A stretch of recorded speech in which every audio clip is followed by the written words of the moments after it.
Hey guys, it's Wise Emerald. I'm back.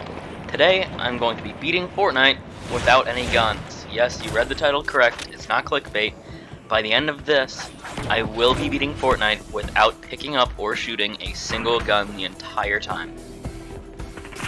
You may ask yourself, why would someone do a challenge like this? Well, I don't know. I thought it would be funny. I realized there were turrets and some other cool explosives and other things that they had just added this season, and I said, you know what? Let's go for it. Let's do it. Let's see what happens. One note or thing to notice is I'm not getting kills.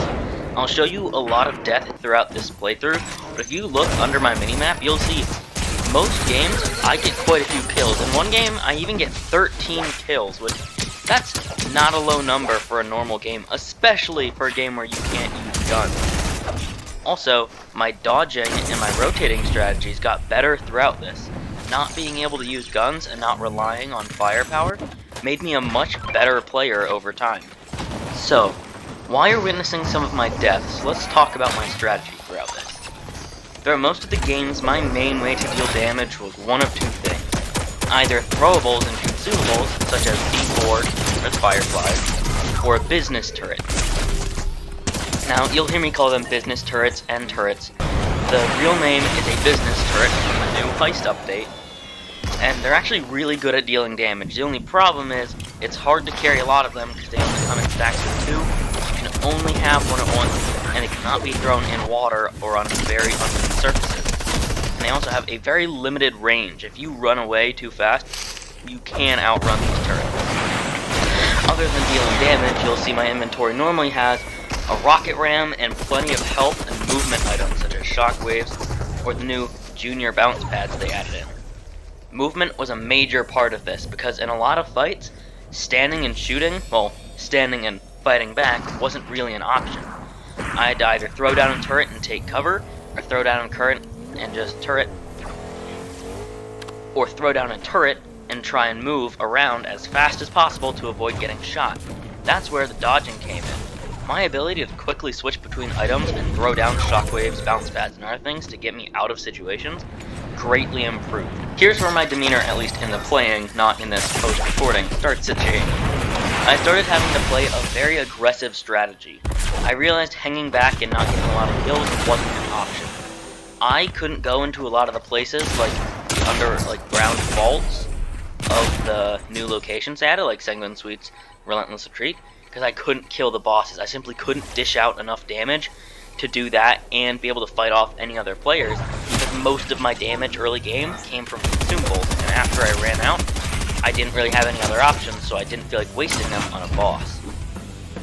I realized that to get better items and better healing items, my only option was to kill players, and as many as possible early game. I could get at least 5 kills, no problem, most games, within the first 50 people left on the map. After 50 to 75 people got off the map, I had to be very cautious with who I got in a fight with, because I could no longer tank a hit or two, because their guns were too good. Well, I may seem calm now because, well, I'm sitting down recording after the fact. I was actually very angry while recording a lot of these games, because I was getting so close. There were multiple times, if you look at all my deaths, that I made it in second place. I made it in second place probably a solid 20% of the time I was playing. Don't count that, it's probably not true, but I made it to second place a lot more than I thought I would. The problem was getting from second place to first, because normally I'm able to third person a fight. So when 2 people are fighting, I'll run up, throw down my turret, both of them will assume it's the other person's turret and not focus on me, so I can hang back. Once one of them dies, the turret is still there, and I can easily take out the other, because they're already very low. When there's only one person left, there's just about no cover, nowhere to hide, and I can't run from the storm, so I'm forced to face them head on, which is not a good strategy when you can't shoot. I want to give you guys a sneak peek into what was going through my mind in most of these times when I was recording. It sounded a little something like this. Oh, no, wait, please, no, wait. Hold up, not like this, please, no, not yet. Will you move, please?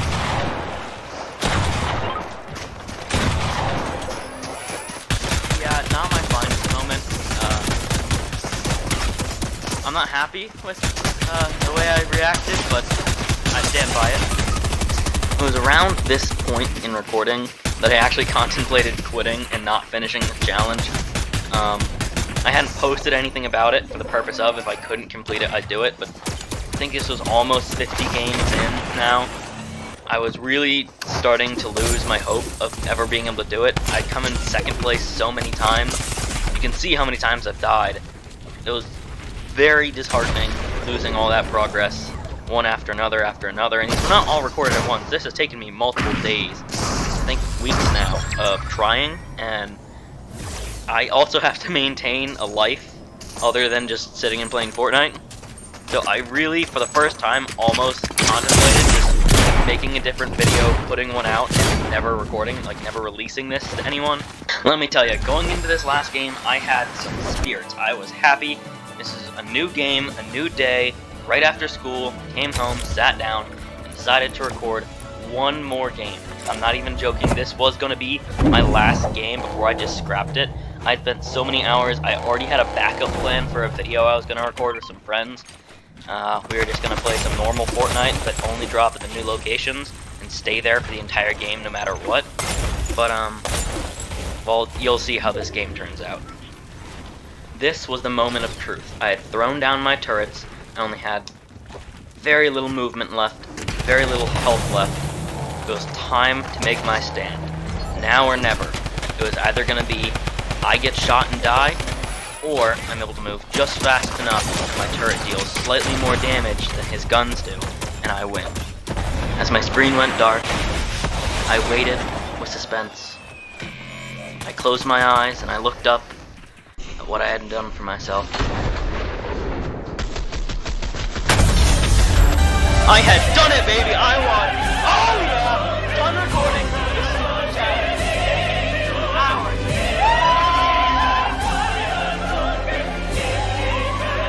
I love you guys, and I love recording. I love making videos. Some of my favorite. I like making videos, editing, all that stuff. But man, this was difficult. I'm not even joking. I'm not talking to the camera. This has taken hours. I have beaten my desk and keyboard relentlessly. My mouse will never forget this. My chair has been used more than ever playing this game. I am so ready to just take a break and realize that I have about 6 days until I need to upload another video. I'll see you guys soon.